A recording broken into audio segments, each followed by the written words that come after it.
from the vault, high atop the pastoral center of the Diocese of Camden, you're listening to Talking Catholic. Hello, and welcome to another episode of Talking Catholic. We are here in the new year, 2020, and we are approaching shortly the March for Life, so this episode is going to be all about that. And my name is Kari, Janisse, and I am here with my good friend, my co-host, Mike Walsh. Good to have you here today. Hey, Kari. Thank you. I'm very excited to be here. This is our last podcast we recorded in the vault. That was our first official one of 2020, and now we're on the road again in your home turf. We always enjoy that. So it's so welcoming here. You know, if anyone ever gets a chance to visit Kari on the job, I highly recommend it.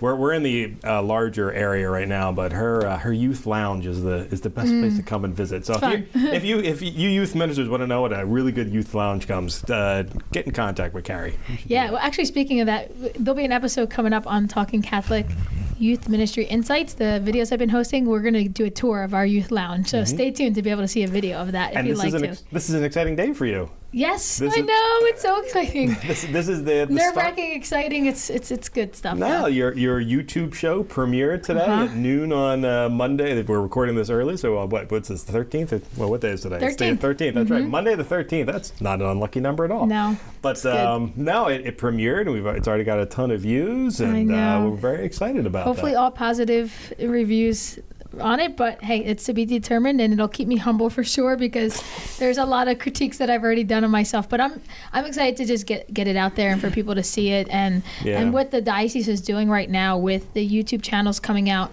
5 different ones being released over the next few weeks is just incredible. And someone said to me that listened to it earlier, they said, wow, like this has really put the Camden Diocese in such a way, like I don't know any other diocese that is doing something like this, and so they were really excited about it. This is actually a priest within the diocese that said this, a young priest. That is very good to hear. Yeah, no, so far we've been very happy with the response we've gotten from people when we told them about what our plan is, and I've actually been very open about it. I've talked to my colleagues in other dioceses to tell them what we're planning in the hopes that they'll do something similar, which some people might say, well, that means someone's going to steal your thunder. I'm like, great, steal it. I steal from other people's ideas. That's what we do. I fully admit that I took this idea from what Ascension Presents does, part of the Ascension Press platform, and I love the videos that they put up. That's the Father Mike Schmitz and their crew. Jackie Francois Angel and her husband Bobby. They're great. I watched them myself. We use them in youth ministry a ton. Yeah, well, that's the thing. In this day and age, you know, how many times have I needed to figure out how to fix something, and I've learned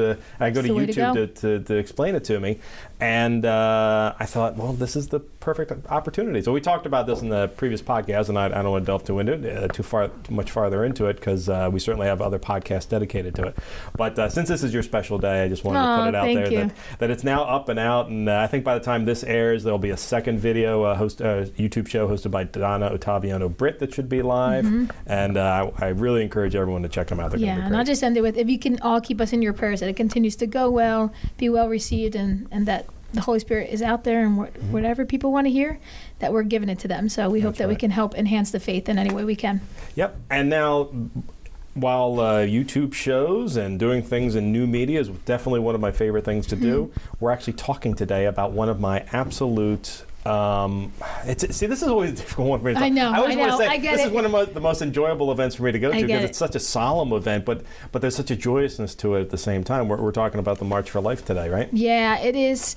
So the way I look at it is, it's joyful in knowing that you're not alone out there in this fight, because we feel a lot alone. Yeah. And especially for the young people and the young people I've taken there, seeing them see hundreds of thousands of other people there with them for the same cause, that I think is just so, it just fills you up. It really fills you up. And that's where the joy comes in. It's like, okay, this fight is not a fight that I'm fighting alone, and not something I feel like I'm the only one feeling this way. Now I feel hundreds of thousands of others behind me, some Catholics, some Christians, some even non-believers, that just they're looking at it from a science perspective, or from a perspective of, being pro-human, So here we are, taking these young people there, and at all ages, really, because churches go, and it is an exciting event. But at the same time, when we actually think of why we're there, it's like, oh, that's right. There's like a reason behind this that is not fun. And I've made sure that I have been to since I've come to the diocese, I've been to every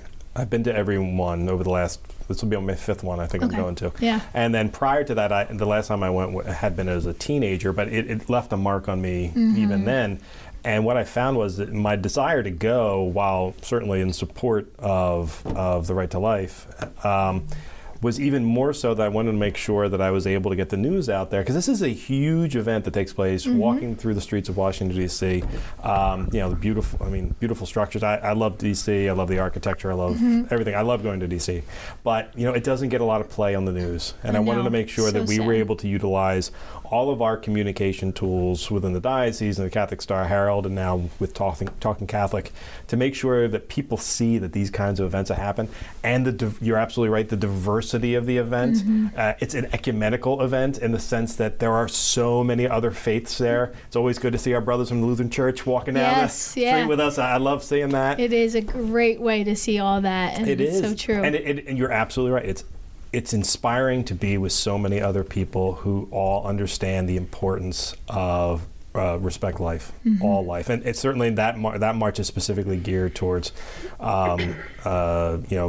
abortion and the pro-life message there.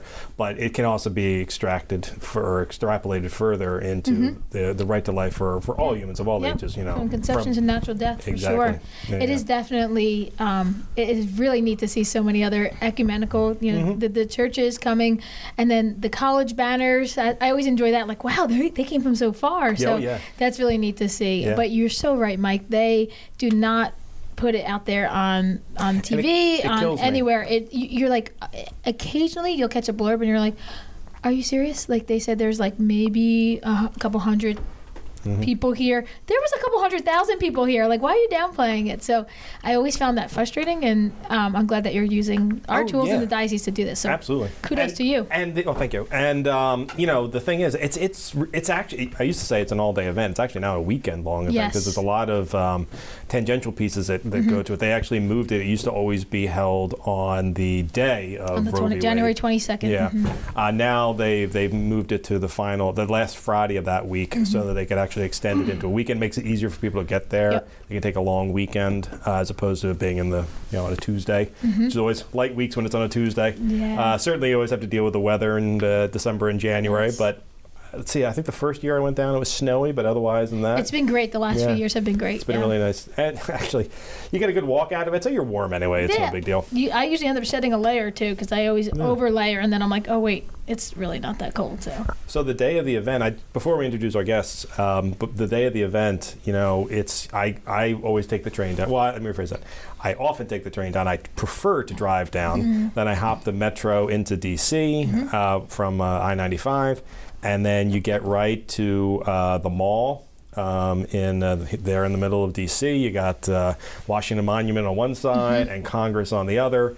And when you get there, I always get there just about on time. And at that point, there are already tens of thousands of people on the mall where the rally happens. And at the rally, there's a host of really great speakers. There's video boards, young people, older people, some politicians, some people who've gone through the wars. It's always very inspiring, particularly just to see the reaction from the crowd, which is great. And then after a few hours of that, maybe 2, you migrate over to Constitution Avenue, and then starts the march up past Congress Hall, and then to the Supreme Court building, where there's even more. Silent No More usually is on the Supreme Court steps as well, and those are women who have since having an abortion have converted their hearts to knowing that abortion is wrong, and now speak out against it. They're beautiful. I have a couple friends that actually stand on the Supreme Court steps, and beautiful stories and beautiful witness. It really is. It's funny to talk about. Not funny. It's not funny isn't the right word. It's a tough word to come up with. Because it's so joyful. It's so wonderful. You go there. It's not angry and it's not hate filled. It's love. It's so completely love filled to be there. And yeah, I should mention that Bishop Sullivan, the Bishop of the Diocese of Camden, always stands on the corner of New York and Constitution and greets every single group from our diocese who will come over and say hi. So it's parishes and it's ministries and it's schools that go down, and I think all of our high schools go down, which is always nice.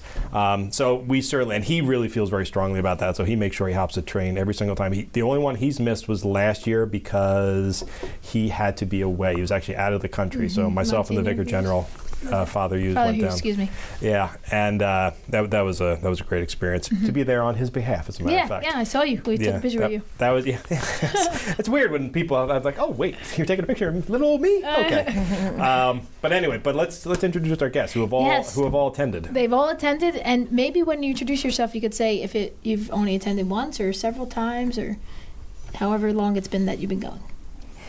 Kim Pesotski, Youth Minister for St. Mary Mount Carmel Parish. So happy to be here. Any opportunity I have to speak on behalf of our unborn, I take it. I love doing that. I've lost track of how many marches I've been at. I'm not sure how many, but quite a few now. And as much as I share what you're both saying, it's a joyful, it's a beautiful experience. I really long for the day when we march no more, and that it's we don't have to do this anymore. So hopefully we will see that at some point in our lifetime. We'll go back for the Victory March. The Victory March, yes, Mike, that's it. That's it. March. That's what we want to do, right? Who else do we have? Hello, I'm Nick Starkov. I go to Williamstown High School. I'm in 11th grade. Last year was my first year going, and I never really kind of noticed about abortion, never really hit my mind until I came to youth group, and I met Kari, and Kari talked about it, and I decided to go, and it moved me a lot to realize, oh wow, I'm surprised I never thought of is it a big problem, you could say. Nice. Yeah, sure. And that's the whole reason we have it, is because some people forget about it, you know? My name is Manny Mertis. I go to Camden County College. Going on the March for Life, I find it as a really good learning experience because abortion nowadays is taken to a whole new level, and it's just not right to get rid of a human being, and it's just really, really bad. And I'm really shocked that people nowadays that are just not well prepared choose abortion over the life of humanity, you know? Right. Thank you. My name is Stephen and Manny Mertis. I go to Hamilton High School. I am a sophomore. And going on the March for Life, it really meant to me, what did abortion really mean to me? When Donald Trump was going to talk about pro-life, it meant, you should, take care of your kids, start to adopt them. And it really means a lot because back in the day, they were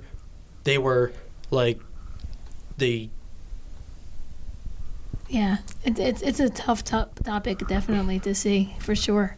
Who else do we have here with us? Hi, I'm Isabella Pilla, and I go to Gloucester County Institute of Technology. I am a sophomore. I was going to say senior. It's wishful thinking. That's all right. Yeah. That's no problem. I've only been to the march once, and it was really an impacting experience. I've always been pro-life, so actually being there was so amazing, and I can't wait to go again. Well, I'm glad to hear that. And you'll be going back this year, right? Yeah, I will. Awesome. And our last guest? Hi, I'm Emily Simon. I am a sophomore at Williamstown High School, and I've only been once, like Bella, and it was also a really impactful experience. I wasn't really passionate about the topic before going on the March for Life, and I've grown so much since then with the help of Kari and the youth group, and I'm really excited to be able to share my experiences here today. Awesome. Well, thank you guys. It's great. So it seems like we mostly have first-timers that were here with us, which I always love talking with first-timers because it really does, impactful is the right word. It does impact you, right? It changes how you look at things and really how you are going to fight for this good fight with the youth you're amongst, because I'm sure in your high schools and your colleges that you feel maybe sometimes like you're the only one working towards this, right? We're the only one saying, like, no, this is wrong. I'm standing up with it. So I'm curious to see from each of you guys, has there ever been times in your high school and your daily walks, maybe even within your family, since going to the march, or maybe people heard you were going to it, did that change ever for you? Maybe how you interact with other people in your classrooms or with the people that you know, even within your own family, right? So is there any reaction from that? So about, I don't know how long it was, but it was when they just released the law for the heartbeat law. Mm-hmm. Mm-hmm. Back at the beginning of last year, I believe it was. Yeah. Before the march, was it? I'm not sure. Yeah, no, I'm not sure either. Exactly the date. I remember sitting at like a lunch table with my friends, and they were all talking about it and talking about like how we were so wrong and like terrible people, and it really kind of like pushed me aside because they asked me. Because you were pro-life, and they are pro-choice. They kind of like were like, it was almost like targeted at me because like I believe that every heartbeat like should exist, should have a life, should matter, but they didn't, and they were just they were making up these like really weird. They were making up the same weird excuses that you usually find online, which is like, like what if this happened to like a 10-year-old girl, which is like a 0.1% chance, and it bothered me a little bit because I don't like when people just go straight to skip over science and facts, because I'm more of a person like I have to dig deeper to know something, like if I truly want to believe in something. So like it's well, it's so true. I mean, how many photos have we seen nowadays with the miracle of medicine, and where they've had to do surgery on an in utero baby? Oh, I mean, there's that incredibly famous photo of where they did surgery on an in utero baby, and the baby reaches out and holds and grabs the hold of the surgeon's finger. I mean, right then the argument's done. Powerful. And that, now granted that occurred at a later stage, but that's true all the way up to conception. I mean, it's I will often have difficulty with because of the science of it. It's simply because as we've gotten more scientific, we realize this entity becomes valuable. Well, certainly spiritually is valuable the second it's been conceived, but as it grows, it becomes a viable entity beyond that, and that viability happens earlier and earlier and earlier. We realize through science, and I've every time I hear that, it just for me, it dashes the pro-choice point. Yeah. Now, and another point is, that we often hear that pro-life is anti-woman. And what I happen to be viewing right now are 4 very, very intelligent and articulate young women who would seem to me to dispute that completely, and that you are very much pro-life. Yeah, I always even say I'm pro-life and pro-woman, because without my life, then women wouldn't even be here. Other women, their lives matter too. So what about the woman who is carrying a baby girl? And what about her life? That's not even being pro-women for that person. And sorry, go ahead, Emily. Just to add to that as well is another, for people that are pro-life, we have a society of really hurting men and women all over that completely regret their abortion, or they may have been lied to or forced into it. There's so many different circumstances. And so pro-life is not only about the baby in the womb, the new unrepeatable human life, but also about the mother, the father. We have our Catholic Church. We have so many organizations to help those that are hurting, who regret their abortions. Project Rachel is doing phenomenal work. The Sisters of Life do terrific work in post-healing retreats, and that's what we're left with right now is not only incredible numbers of our population being wiped out through abortion, but also we have this society of hurting men and women, grandparents who may not even be on board with the decision that maybe their daughter or their son has made, and that's what we're left with. So it's just a huge mess of a problem, and it's the world would be completely different if we do see the overturn of Roe v. Wade.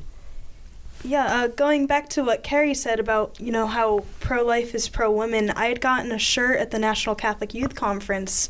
There was the Students for Life had a booth set up, And, they were selling, like, hats. Bella and I got matching hats there, too.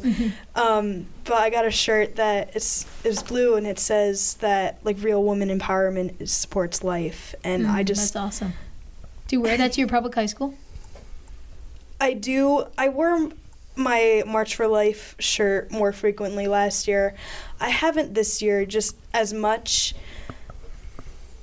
I'm gonna challenge you to wear it, especially on January 22nd. I definitely will on January 2nd. It's 22nd. 22nd. Yeah. I'm sorry. That's okay. January 2nd passed. We don't want you to wear it. Travel back in time. But I haven't really just worn it as much because there are people I sit with that get highly offended, and I'm more of a peaceful person, so I don't want to incite anything. So. And I don't take, and I very much respect that of people.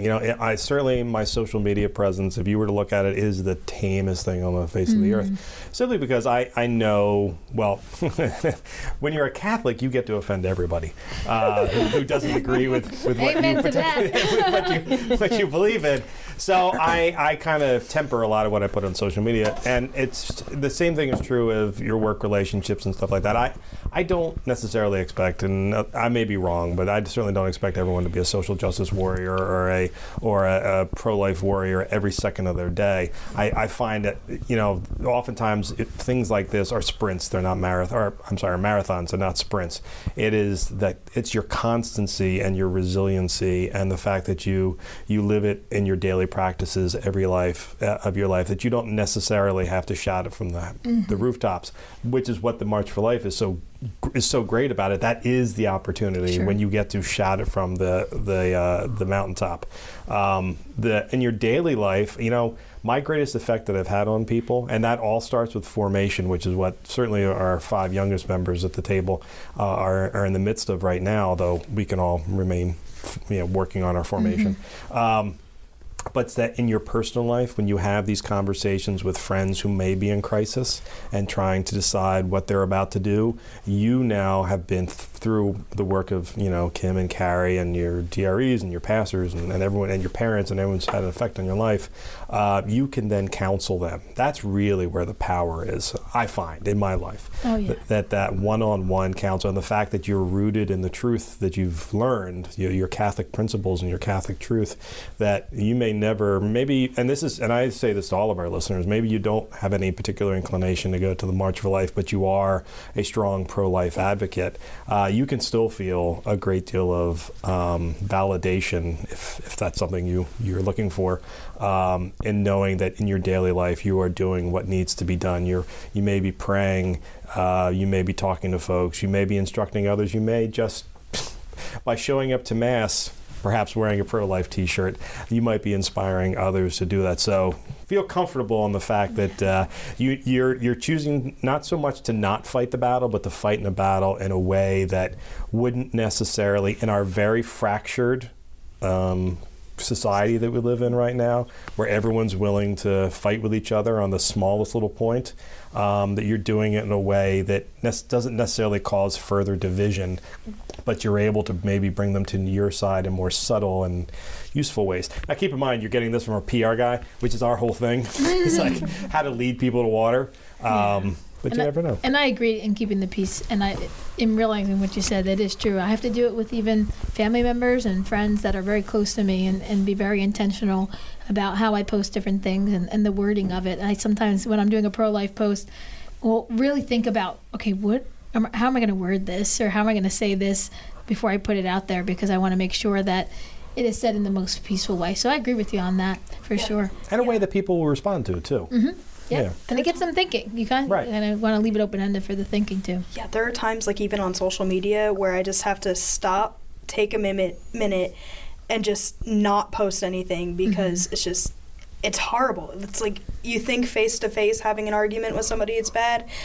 It's completely different when somebody's behind a screen and has a whole lot more guts than they do talking to you face-to-face. Mm-hmm. That is absolutely right. For sure. We've all faced that, yeah. So for all of my friends here that have been to the march, which is all of us around the table, what stands out to you about it? I know we talked about seeing so many great numbers of people there and from all around the country, sometimes even the world. Sometimes we have people from other parts of the world even there, but really all around our country and our local area to DC for sure. Like, what else stood out to you about it? Was it the speakers? Was it maybe a sign? There's a lot of signs people hold up. Was it something in passing that you saw? Sometimes there's different people set up on the sides of the street with different propaganda. What was it that stood out to you on your first March for Life each going? We could just go around the table. We'll start with Nick. I found it very interesting how many people were there that were our ages. Because, like, usually when I think only, like, adults, like Kari's age and stuff like that. I would never think, wow, there's other... You know what? I wasn't going to stop it, but I'm so happy you said it. The aged Kari Janisse. It's okay. Right. Sorry. But, okay, adults. There we go. Sure. That was great. Can you guys all please refer to her as ma'am? For Yeah, thanks. That'd be awesome. Well, that's you're absolutely right though. And I'll agree with you, Nick. That's the thing that makes me the happiest is when I just how many young people I see there. It's true. It blows me away. Younger than me. Yeah, far younger than Kari. Now I say I want to tell everyone your age, so they know that you're perfectly normal age. I'll be 38 in 2 weeks. Actually, were you really? I was going to give you 36. Thanks. Okay. The day before the March, the January 21st. Well, day for Roe versus Wade anniversary. So I actually seldom reflect how my parents chose life. They're very pro-life people, and just the next day is the day that's celebrated. I was born the year Roe v. Wade passed. I think about that all the time. Oh, wow. Yeah. So Nick, I'm totally on your side. The young people is great to see. Not that I mind seeing the older people too, like Kari's age and older. That's not going to end the entire podcast, just so you know, Kari. Manny, so you're go up. ahead, Manny. What about you? Well, I think what really stood out to me the most was the big screen while we were going on the March for Life, and it really showed like how bad abortion it really is. And once I saw it, I was like, wow, this is just not right. Yeah. And that's one of the that's a moment. That's a very challenging part of the march. And some people really do not like it that it's there, and some people, like yourself, are inspired by it because it has that guttural effect, that visceral effect, rather, that you just absolutely respond to when there's a video screen. It's put up by it's not really necessarily part of the march. It's an organization that comes in and puts it up there. And but it has a great effect on people. You'll see aborted children and what happens as part of the abortion process. It's tough to stomach, and it's on one side of the street, and if it's something that's difficult for you, you're sort of capable of looking on the other side. I agree. But at the same time, people really do respond to it because you just don't know. In my freshman class in high school, my religion teacher showed a video like that. And that was probably never forgot I'm far older than you, Kari. That took place probably in 1986, and I've never forgotten it. I never will forget it. It was. I mean, if I needed a reason, and I've been pro-life my entire life, if I had to point to a moment that probably solidified it for me, that may have been the point. I agree. Yeah, I think there's a lot of good behind what they do in showing that. It's difficult, but you know what? Sometimes we need to see the reality of things in order to better understand them, and that's what it really does show. Yeah. Stephen, you're up. What really stood out to me, it's going back to what Manny said, I was like, it was shocking to see all these images on the projectors and the screens and all these speakers talk about abortion, because now in the world, people just don't. Keep going. That's all right. It's just a little background noise. Anyways, people now, they just don't care. Like they just want to get rid of the baby. But back in the day, they wanted to adopt the baby because back in the day they really cared about the kids. Yeah. They just don't want to, sure. kill. Just do away with it. Just discard of it like it's nothing. They don't. Yeah. There was no respect really for that child in their life. What you're saying too, Stephen. I think that you're right in the sense of convenience has become a big reason for why. Unfortunately, we all just are probably familiar with the Golden Globes and Michelle Williams' speech of how accrediting her career to a woman's right to choose, which what a sad day, sad speech to hear that, and hopefully her eyes will be opened to know that that's not the way we strive for success. But also, too, with the abortion movement is that there's, like we talked about earlier, there's so many hurting men and women out there, and a lot of these women are lied to, and I firmly believe that there is just a huge amount of ignorance out there. And some of you guys have touched on that at the table, where you didn't know. It wasn't really till you came to youth group, you seen the images. There's a reason that it's not talked about, and I think there's a big, there's a lot of ignorance out there, and that's why unfortunately, we do have to show the images, and we have to be forthcoming, we have to be real about it. Right, exactly, yeah. So that the message really gets out there, because I think a lot of it is ignorance on those that are young and, not fully educated yet. Unfortunately, those in, positions to make laws and things like that, they are educated and they do know the science. So we have to pray for them. I thought about that speech, and I heard of it just by news feeds because I didn't watch the Golden Globes. And I was like, what is this? And I looked into more, and I was like, wow. And you know what I thought immediately was St. Mother Teresa, when she won the Nobel Peace Prize, she gave her entire speech to be an advocate for pro-life. That's what she used as her thankful speech. So we can always use those platforms for good or for not. And in that case, it wasn't used for good. But you know what? There's been so many different things, because I saw it on a news feed for the pro-life cause, and it was a little cartoon, is really sad, but it showed her baby from heaven saying, "Was it worth it, Mom?" Yeah. And did you see that? Yeah, it was and I was like, "What is this?" I didn't know this went on. I didn't watch the Golden Globes.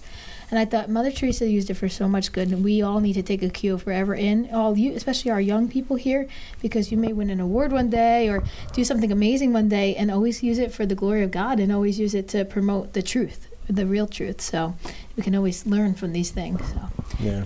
And that's an example of where it's just so much easier to take the easier path, which is to say, because in a place like that where you're surrounded by A, the liberal media, and B, liberal entertainment, ultra liberal entertainment. And I don't have a problem with liberals. That's not my point. Well, let me phrase that. In my line of work, I have to deal with everybody, and I love everybody. But in terms of why people do things, because at that moment she felt very comfortable in that space. For her, that's a safe space where she can say whatever she wants, and then it's reported on for everywhere else. We do need to take an opportunity when they're presented and we're feeling strong enough to make the same, to do what she did, but to explain the truth of the situation. Sure. And I apologize. I stepped in front of you as you were about to speak. No, my apologies. Bella, you're up. So, the thing that really stood out to me during my first walk or march, really the signs. I saw this one sign, and thinking back to it, it's like making my heart hurt a little bit. It said, "I regret my abortions," and that really made me I guess that's what put it in perspective for me.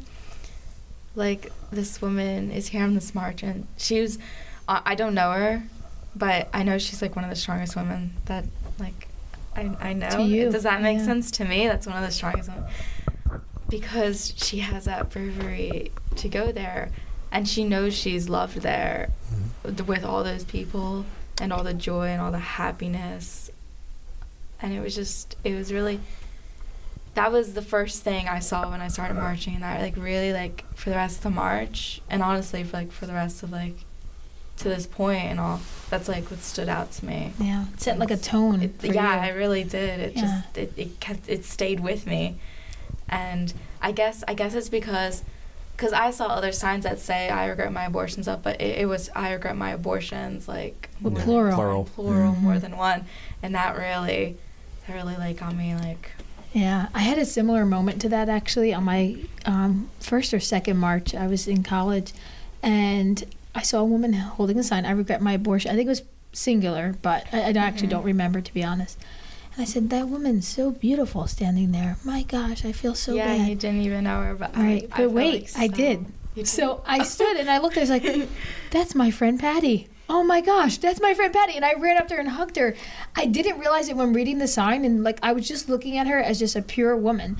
And then I saw, oh my gosh, I know her. It took a second. And I ran over and gave her the biggest hug. It was near the Supreme Court, and here she's part of Rachel's Vineyard. She is part of Rachel's Vineyard, but she's part of the Silent No More project as well. And that she was with them there. And then another one of her friends that was with her, I also got to see, and we conversed for a few minutes, but then we had to keep going because I was with a group. But I couldn't believe it, because for me, I wasn't looking at her for what she did or where her past was or anything. I was just purely like saying, wow, that woman is just so beautiful for being here. And then I realized I knew her. Like it was a crazy moment in my life. I'll never forget that, just like I'm sure you won't forget the woman. I definitely, I never got to see her face, but I just knew she would like always stick with me in my heart. Yeah. And it's just, it takes a lot of courage. It does, because you're admitting a great tragedy in your life, but you're turned because of it, and you come out, and it's a great example, because I have friends who have had aborted children. I didn't mean to laugh there. My apologies. I was just thinking about it. She's a good friend of mine, and she several abortions, and now she's got 5 kids. And to think of her when she was a young person to where she's an adult. Her last child actually was born out of wedlock, and she it wasn't even a question. Of course I'm going to have this child. It wasn't. It was like beautiful. Yeah, her mind had completely changed, and I think a lot of that was that now. In her younger days, she's about my age, in her younger days, there wasn't a support structure for women who were pregnant out of wedlock or an unwanted pregnancy. And now, credit where credit is due. I give credit to the society about this. We actually are in a much better place where a woman or a young woman having a child out of wedlock or something, like, certainly we hope everyone has their child, within the bands of marriage. But when that does happen, we live in a real world. When that doesn't happen, I think women are far more supported now than they were maybe when you were a young person, Kari? I don't know. It's funny because for me, I found out... Kim got the joke, but that's all right. Oh, never mind. They're joking about my age. Kim, you're older than me. Why don't you talk about this?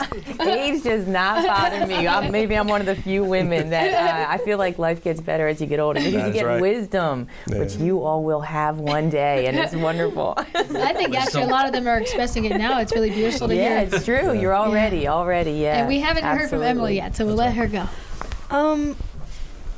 I think what spoke to me the most was what Kari talked about in the very beginning, the sheer numbers of people. Because going to a school in a very liberal controlled area, the only people I know that are pro-life, with the exception of one person, all go to youth group. Mm. And just seeing everybody from all different places, all different religions, all different types of people, just there advocating for babies in the womb and more, was just so touching. Yeah. Yeah, that definitely is a beautiful part of it. It always gets me. I love looking around and saying, oh, it's this college. My friend might be here, and hooking up with other people that I know just because they're going down to the march. I always find that exciting. It's like we are all here for the same purpose. We all believe in this. We all feel passionately about it. And for that reason, I feel so united to you in this moment because we're all down here for that. Yeah. Kim, we haven't heard so much from you. So how you've been to several. Are there any moments that have stood out to you over these several different marches that you like to speak about or talk about? For me, the 2 moments that stood out the most were my first march, seeing, as it's been mentioned a few times, all the people of different faiths coming together. It was so powerful, and you could feel the power in the movement. And again, it's the most newsworthy event that is untouched by the news, which shows the greater agenda at hand and how major of an issue abortion is. I say to my youth group all the time that it is the number one most important issue in the world today is abortion. If we saw these laws overturned, all of us would enjoy a more peaceful world. Everything, the whole, just the sanctity of life, and then the respect for life just in general would be so much better across the board. People would treat each other better. you know, when you're legally allowed to kill your child in the womb, there's no limit. And Mother Teresa talks about that frequently too. There's no limit to what we can do to each other. So that, and then secondly, in 2016 was super exciting for me because to see our own president make an appearance on the Jumbotron, Vice President Pence to be there, that created so much excitement in me, and it has been through this administration, just to see that there is real hope. There's real hope to see this overturned, and I think that my hope is that for my son, and you know, we can look back one day and say, wow, like it'll be long gone, and just think, how did we allow this to go on for so long? Kind of like how we did we can look back on slavery and the Holocaust and think, how did this happen? How did we allow this? And that's how it is with abortion. So we pray and we fast and we keep marching, and hopefully we'll make it to that victory march one day. That's what we're hoping for. I love that. Definitely. I love that. You know, just to sort of talk about the cultural stuff, you know, the political battles, those lines have been drawn for a long, long time, and oftentimes they seem intractable. And this is one of the opportunities of this march is showing publicly that it is important to remind our leaders that this is really an important decision, and it's important. It honestly breaks down when I know it falls along party lines oftentimes, but when you look at that crowd, that's not a partisan crowd. That is very much. I have no political affiliation of any way, shape, or form. I'm registered to vote, but I'm registered with any party, and because of my Catholicism, I have often have to go to either side because, you know, there are a lot of political elements of which we would fall on one side or the other because of our Catholic faith, and so while I'm there, this is an example for them that I am a voter who you desperately want. This means a lot to me. Listen. All right, and understand what our point is. This is an opportunity for us to come together where you can be in that great crowd, find a bit of anonymity, but you actually show this incredible power by being by being there together. Which is why it's so important for our parishes and our schools and our ministries to continue to send busloads down. Yeah. I think the farthest I've seen was Alaska. Oh wow! Yeah, I saw an Alaskan contingent once. Pretty cool. Yeah, that was really great. And now because it's in D.C., it is certainly mid-Atlantic focus. There's a lot of us from there. But I saw a group from Louisiana last year. That really blew my mind. They were incredible. Assuming they can make it out of there if LSU wins tonight in the game. By the time people listen to this, we'll all know what had happened. But it's important for each of you. Does your parishes all support buses to go down? Yes. Yes. Okay. Definitely. That's right. Yeah, I think we're representing 2 different parishes here, and well, actually, for a while, Kim and I did a joint parish bus for our youth groups, though. So I would ask, a lot of people from our parish would say, "Can we come?" Like, we're limited to just limiting it to the youth to go. We really want to get them down there. Yeah. And this year is the first year we split off. That Hamilton has their own bus with their parish, and we have our own bus with our parish. So we're opening it up to some parishioners to come with us now this time, so we don't have to turn people away. So I think that's been a great help. But yeah, we always have one. We've always had one since I've been a youth minister, both at St. Bridget's and now here. And we make sure to bring bus loads down because it's so important. Except for the one year it snowed really bad, we did not go.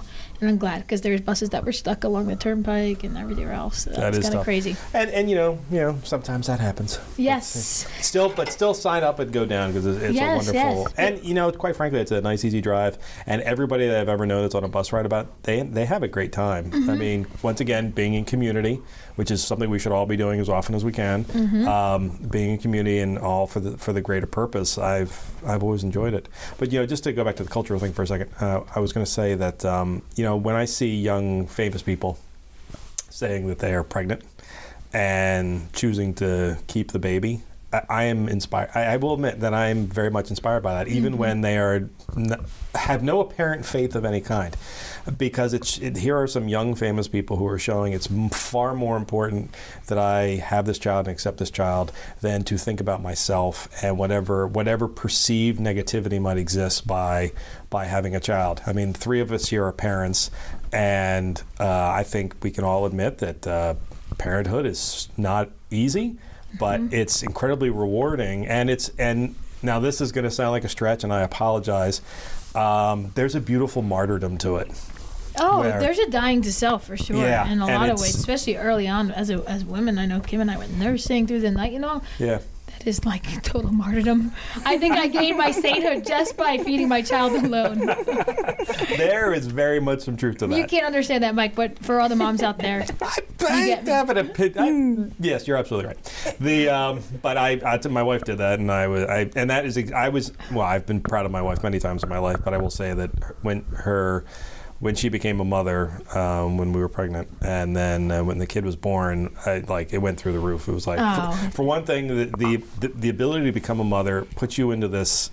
It had this incredible effect on her in the sense that, there's no way to be an elitist and being a mother, because it brings you down, and I don't mean down as in a disparaging way, but it brings you into this community of motherhood that's existed since the beginning of time. Yeah. And you know that every other mother has gone through exactly, or some form of exactly what you're going through. And I think there's I certainly understand postpartum depression is a part of it, and that's certainly a struggle to get through, but there's a sense of community in the sense that there's so many other people went through it as well. Oh, yeah. And so when I see young famous people having a child, sometimes out of wedlock, sometimes not, but choosing to keep the child and their careers and everything that they're doing on, I don't want to make, all right, this is definitely going to get me in trouble. I don't want to make... Mike, stop before you... No, I'm going to say it anyway. I don't mean to make it seem like Kylie Jenner's a martyr in any way, but when she came out several years ago and had her son and announced that she was having a child at the age of 18 or 19, I forget what her age was, I remember being dumbfounded by that and thinking, that's awesome. Yeah. Thank you for that. There's almost nothing else I agree about with the Kardashian clan, but that I really appreciated. Yeah. And so we do have examples of that. Just out of curiosity, to our young people, do role models, and I'm not suggesting Kylie Jenner's a role model, but do other famous people inspire you to do things right or wrong?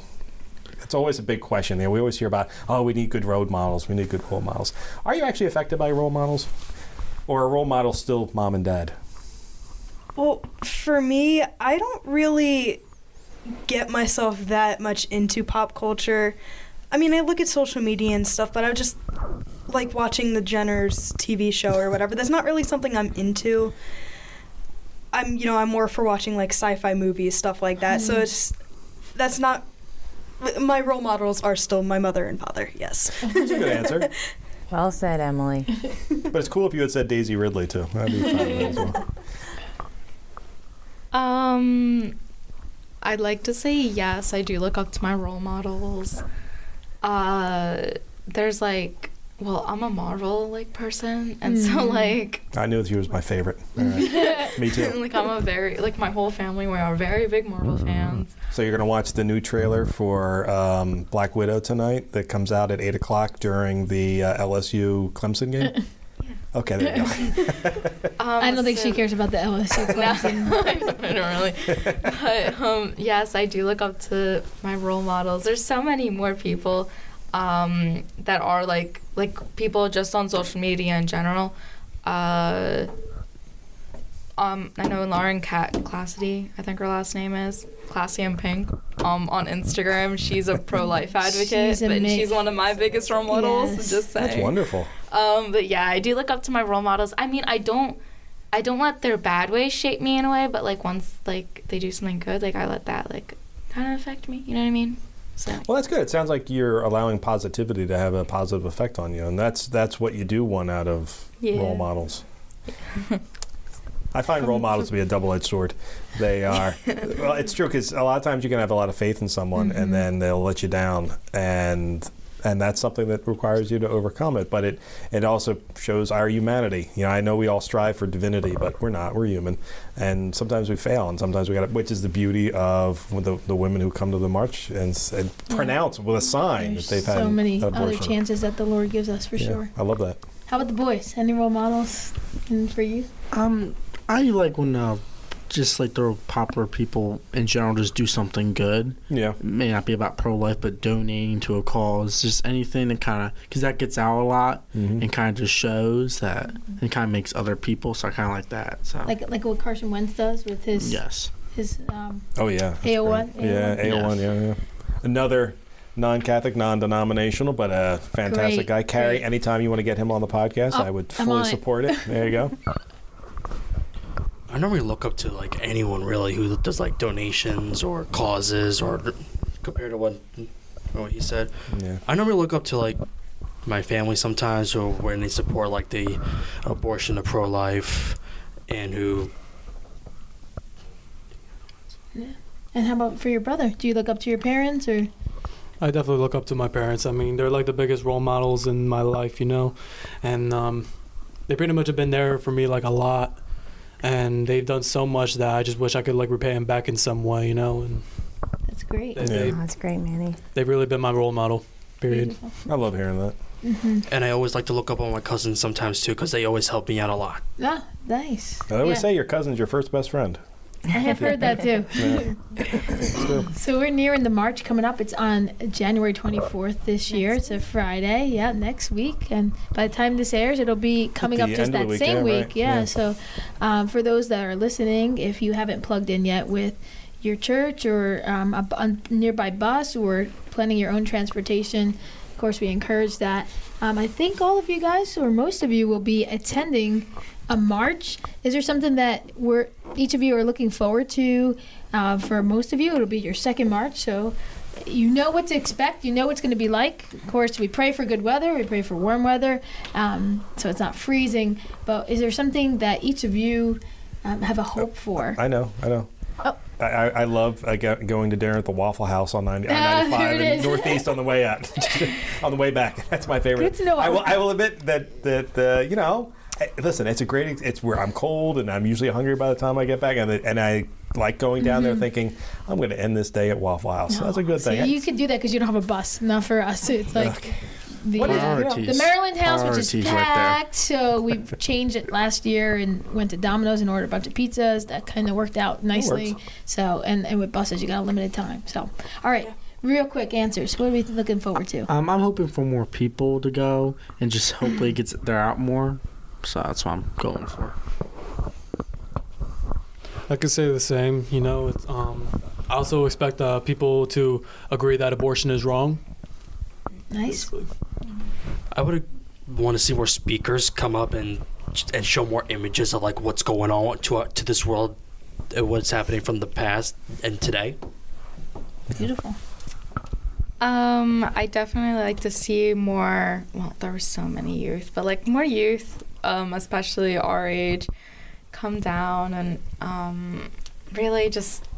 Honestly, like some share their stories and all, because we didn't really have a lot of kids speakers that last year, so I really want there to be like teenage speakers. You know what I mean? Because it's really hard being a teenager and be a pro-life advocate because high school is really hard and people are mean. So. You know what? That's a really good idea. Yeah, we gotta take that one. We really need more teen speakers. Like I loved all the speakers last year. They were all so good. I forgot her name. The one who wrote the book and Abby Johnson. Abby Johnson. Yeah. I just bought her book. I can't wait to read it. But but I'd love to see more youth because we're the people that are gonna change it all. You know what I mean? You know, maybe this is one of the things that maybe does fall on us, and particularly you guys, you know, so we have these bus trips and stuff like that. Maybe it's important for us to invite our young friends that may not be pro-life or may not understand the pro-life movement to come down and may have questions about it, may be interested or something like that, and invite them down and be a part of it. Because you really can't go there without being converted. You know, you're either strengthened or converted, one or the other. But both of them bring you closer towards the pro-life movement. Yeah. I think I'm just excited to, you know, I don't get to really go to a lot of youth group events because I have a busy schedule. So I'm excited to, you know, go down with a lot of people from youth group, get closer to them. And one of my friends I had met actually last year at the March for Life, so I'm excited to see her more. And we actually wanted to make our own signs this year. Last year we just got the ones that the Students for Life were handing out, but you know, I'm already looking up some ideas, making signs, awesome. That's good, yeah. And just meeting new people because that's always fun too. Yeah, I made a sign last year and the year before because I was pregnant and then I had John Paul with me. He was just under 1 year old, and I make the signs kind of geared towards him and his life, and I'm like, all right, what am I going to do now? Because I did one last year and the year before, and now I feel like I have to do it. I think those are some of the best pictures in my camera roll. This John Paul with this sign. Yep, you got to bring the babies to the March for Life.